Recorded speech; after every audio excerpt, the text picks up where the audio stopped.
Yes, hello. Good morning mga kababayan. Ayan, naghahatid po natin kay Catherine dito. Ayan, oh. Si Hello. Si, si Hello, sabi ko. Hello. Ayan. Madilim pa, alas 7:15 na po dito ng umaga. Good evening dyan sa Pilipinas, mga kababayan, mga idol, mga kapamilya. Ingat po kayo dyan lagi. At God bless you all. Monday today in Houston, Texas. Ayan. Hatid na naman tayo dahil katatapos lang ating work kahapon, Sunday, sa Jollibee. Ayan, mga kababayan.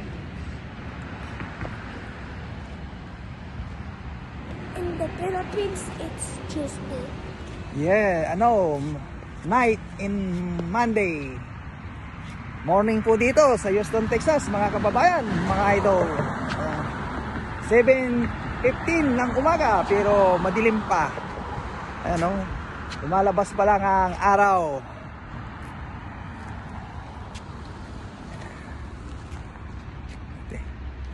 Say bye muna.